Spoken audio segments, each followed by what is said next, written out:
Campus Vision. This is Rani, Assistant Professor, PG Department of Commerce, Don Bosco College, Kottayam. The last 3 classes we have learned classification of cost. Today we are going to discuss what are the differences between cost center and profit center. Today's topic is cost center and what are the differences between cost center and profit center. Okay. For today's topic, first one, cost center. What is cost center? Cost center is the smallest segment or sub-unit of an organization for which cost is collected separately. Cost center is the smallest segment of activity. Cost center is the smallest segment of activity for which cost is collected separately. It is an individual activity or group of similar activities for which costs are accumulated. ഒരു particular common നമ്മുടെ ബിസിനസ്സിൻ്റെ ഓർഗനൈസേഷനെ smallest സെഗ്മെൻ്റായിട്ട് divide ചെയ്യുന്നു. അതിൻ്റെ each and every activity നമ്മൾ separate ആയിട്ട് നമ്മൾ divide ചെയ്യുന്നു. അങ്ങനെ ഡിവൈഡ് ചെയ്യുന്ന ആ സ്മാൾ യൂണിറ്റിനെ പറയുന്ന പേരാണ് കോസ്റ്റ് സെൻറ്റർ. ആ കോസ്റ്റ് സെൻറ്ററിലാണ് നമ്മൾ എന്ത് ചെയ്യുന്നത്, ഇൻഡിവിജ്വലായിട്ട് കോസ്റ്റിനെ കളക്ട് ചെയ്യുകയും അതുപോലെ അക്യുമുലേറ്റഡ് ചെയ്യുകയും ചെയ്യുന്നത്. അതാണ് എന്തെന്ന് പറയുക, കോസ്റ്റ് സെൻറ്റർ എന്ന് പറയുന്നത്. Then profit centre. Profit centers is that segment of activity of a business which is responsible for both revenue and expenses and discloses the profit of a particular segment of activity. Okay, അപ്പോൾ എന്താണ് profit centre? Profit centre എന്ന് പറയുമ്പോൾ it is A smallest segment of activity of A business which is responsible for both revenue and expenses. Cost centre എന്ന് പറയുമ്പോൾ എന്തിന് മാത്രമാണ് responsible ആയിട്ടുള്ളത്?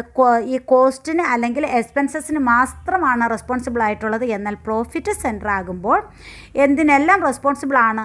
റവന്യൂവിനും അതുപോലെ എക്സ്പെൻസസിനും എന്താണ് പോസിബിളാണ്. And discloses the profit of a particular segment of activity. അപ്പോൾ പ്രോഫിറ്റ് സെൻറ്റർ ആകുമ്പോൾ തീർച്ചയായിട്ടും എന്തിനെ ഡിസ്ക്ലോസ് ചെയ്യേണ്ടതായിട്ടുണ്ട്? ആ പർട്ടിക്കുലർ സെഗ്മെൻറ്റ് ഓഫ് ആക്ടിവിറ്റിയുടെ പ്രോഫിറ്റിനെ ഡിസ്ക്ലോസ് ചെയ്യേണ്ടതായിട്ടുണ്ട്. ഓക്കെ, അങ്ങനെയുള്ള സെൻറ്ററിനെയാണ് എന്തെന്ന് പറയുക, പ്രോഫിറ്റ് സെൻറ്റർ എന്ന് പറയുക. കോസ്റ്റ് സെൻറ്ററും ദെൻ പ്രോഫിറ്റ് സെൻറ്ററും. നമ്മുടെ ഇന്നത്തെ ടോപ്പിക് എന്ന് പറയുന്നത് what are the differences between cost centre and profit centre. The first difference, cost center, it is the smallest cost of activity or area of responsibility for which costs are collected. നമ്മൾ ആ meaning difference തന്നെയാണ് അല്ലേ. It is the smallest cost of activity or area of responsibility for which cost are collected. But in profit centre it is the segment of activity of a business which is responsible for both the revenue and expenses. അപ്പം cost centre are only responsible for cost, but profit centers are responsible for both the revenue and expenses. Okay alle. Then second one, it is created for accounting convenience of cost and their control. It is created for accounting convenience of cost and their control. കോസ്റ്റിനെ അതുപോലെ അതിൻ്റെ കൺട്രോളിനും വേണ്ടിയിട്ടാണ് എന്തെന്ന് പറയുന്നത്, cost centres എന്ന് പറയുന്നത്. Then second one എന്ന് പറയുന്നത് profit centre ആണ്. It is created for decentralisation of operations and to delegate responsibility. It is created for decentralization of operations and to delegate responsibility to individuals who have greater knowledge of local conditions. Okay, അപ്പം നോക്കാം, ഒന്നെന്ന് പറയുന്ന കോസ്റ്റും അതിൻ്റെ കൺട്രോളിന് വേണ്ടിയിട്ട് create ചെയ്തിരിക്കുന്നതാണ്. Okay, മറ്റേതെന്ന് പറഞ്ഞാൽ എന്താണ്, it is created for decentralisation of operations and അതോറിറ്റിയാണ്. അതോറിറ്റി എന്ത് ചെയ്യുകയാണ്, ഡീസെൻട്രലൈസ്ഡ് ചെയ്യാണ് അല്ലെങ്കിൽ ഡെലിഗേഷൻ നടത്തുകയാണ്. എന്തിനു വേണ്ടിയിട്ടാണ്? അവിടുത്തെ ലോക്കൽ കണ്ടീഷൻസ് അറിയാവുന്ന വ്യക്തികൾക്ക് അത് ട്രാൻസ്ഫർ ചെയ്തുകൊണ്ട്, ആ റെസ്പോൺസിബിലിറ്റി ട്രാൻസ്ഫർ ചെയ്തുകൊണ്ട് അല്ലെങ്കിൽ ഡീസെൻട്രലൈസേഷൻ നടത്തിക്കൊണ്ട് എന്ത് ചെയ്യുക, അവിടുത്തെ ഒബ്ജക്റ്റീവ്സ് അറ്റൻഡ് ചെയ്യുക. അതിന് വേണ്ടിയിട്ടാണ് എന്തിനെ ക്രിയേറ്റ് ചെയ്തിരിക്കുന്നത്, പ്രോഫിറ്റ് സെൻറ്ററിനെ ക്രിയേറ്റ് ചെയ്തിരിക്കുന്നത്. ഓക്കെ, ഒന്നെന്ന് പറയുന്നത് കോസ്റ്റ് അക്കുമുലേഷന് വേണ്ടിയിട്ടാണ്, മറ്റേതെന്ന് പറയുന്നത് എന്തിനു വേണ്ടിയിട്ടാണ്, ഡീസെൻട്രലൈസേഷൻ ഓഫ് അതോറിറ്റിയാണ് അല്ലെങ്കിൽ ഡെലിഗേഷൻ ഓഫ് അതോറിറ്റി ആൻഡ് റെസ്പോൺസിബിലിറ്റിയാണ്. Okay,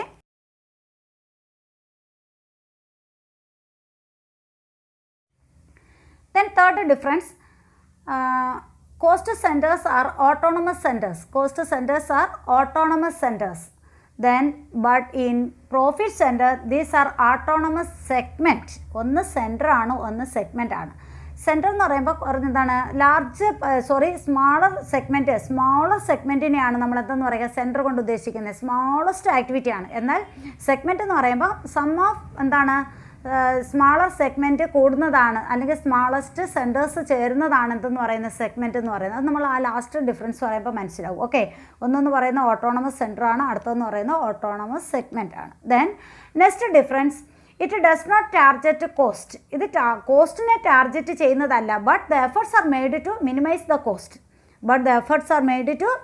cost. Then in profit centre it has a profit target. അവിടെ ടാർഗറ്റ് തന്നെയാണ് പ്രോഫിറ്റ്, മാക്സിമം പ്രോഫിറ്റ് മെയിൻറ്റെയിൻ ചെയ്യുക എന്നത് തന്നെയാണ് അവിടുത്തെ മെയിൻ ടാർഗറ്റ് എന്ന് പറയുന്നത്. And enjoy authority to adopt such policies as are necessary to achieve is target. അവിടെ നമ്മൾ മറ്റുള്ള പോളിസീസ് എല്ലാം തന്നെ അഡോപ്റ്റ് ചെയ്യുന്നത് എന്തിനു വേണ്ടിയിട്ടാണ്? ആ ടാർഗറ്റ് അറ്റൈൻ ചെയ്യുന്നതിന് വേണ്ടിയിട്ട്. ഓക്കെ, ഇവിടെ എന്താണ് it does not target cost, മറ്റത് it has a target of profit. Okay, then last difference, there may be a number of cost centers within a profit center. അതായത് ഒരു പ്രോഫിറ്റ് സെൻറ്ററിൽ എന്തുണ്ടെന്നാണ് പറയുന്നത്? Number of cost centres ഉണ്ട്. അതാണ് ഞാൻ miss പറഞ്ഞ മൂന്നാമത്തെ ഡിഫറൻസ് പറഞ്ഞ് ലാസ്റ്റ് ഡിഫറൻസ് പറയുമ്പോൾ നിങ്ങൾക്ക് അത് കുറച്ചും കൂടി ക്ലിയർ ആവുമെന്ന് പറയാനുള്ള കാരണം അതാണ്. ഇവിടെ ഈ പ്രോഫിറ്റ് സെൻറ്ററിനകത്ത് എന്തുണ്ടാകും? ഒരുപാട് കോസ്റ്റ് സെൻറ്റേഴ്സ് ചേരുന്നതാണ് ഒരു പ്രോഫിറ്റ് സെൻറ്റർ എന്ന് പറയുന്നത്. അതുകൊണ്ടാണ് there may be A number of cost centres within A profit centre. മറ്റൊന്ന് പറയാം, it may be A subsidiary company within A group or division of A company. ഒരു കമ്പനിയുടെ ഇപ്പോൾ സപ്പോസ് എന്താണ് സൗത്ത് സോൺ അല്ലെങ്കിൽ നോർത്ത് സോൺ, അങ്ങനെയൊക്കെ നമ്മൾ ഒരു ഓർഗനൈസേഷൻ അല്ലെങ്കിൽ ബിസിനസ്സിനെ എന്താണ് അങ്ങനെ ഡിവൈഡ് ചെയ്യുന്നു, അതിന് വേണ്ടിയിട്ട് റെസ്പോൺസിബിലിറ്റി കൊടുക്കുന്നു, അല്ലെങ്കിൽ അതിന് വേണ്ടിയിട്ട് അതിൻ്റെ റവന്യൂവിനും അല്ലെങ്കിൽ അതിൻ്റെ ഇൻകത്തിനും വേണ്ടിയിട്ട് റെസ്പോൺസിബിൾ ആയിട്ടുള്ള പേഴ്സൺസിനെ അപ്പോയിൻറ്റ് ചെയ്യുക. അതാണ് നമ്മൾ എന്തെന്ന് പറയുക പ്രോഫിറ്റ് സെൻറ്റർ കൊണ്ട് മീൻ ചെയ്യുന്നത്. ഓക്കെ, അപ്പോൾ ഒരു വലിയൊരു കമ്പനിയുടെ ഒരു ഓർഗനൈസേഷൻ്റെ തന്നെ പാർട്ടാകാം, അല്ലെങ്കിൽ തന്നെ ഒരു കമ്പനി ഡിഫറെൻറ്റ് പ്രോഡക്റ്റുകൾ പ്രൊഡ്യൂസ് ചെയ്യുന്നുവെങ്കിൽ, സപ്പോസ് ഏതെങ്കിലും എന്താണ് മാനുഫാക്ചറിങ് ഷൂസ് ഒക്കെ ആണെന്ന് വിചാരിക്കുക. അപ്പോൾ ലേഡീസ് ഷൂസിന് വേണ്ടിയിട്ട് ഒരു സെഗ്മെൻറ്റ്, ഓക്കെ, അല്ലെങ്കിൽ ജെൻസിന് വേണ്ടിയിട്ടുള്ള ഷൂസ്, അല്ലെങ്കിൽ ചിൽഡ്രൻസിന് വേണ്ടിയിട്ടുള്ള ഷൂസ്, അതൊക്കെ എന്തെന്ന് പറയാം? നമുക്ക് ഡിവിഷനായിട്ട് പറയാം.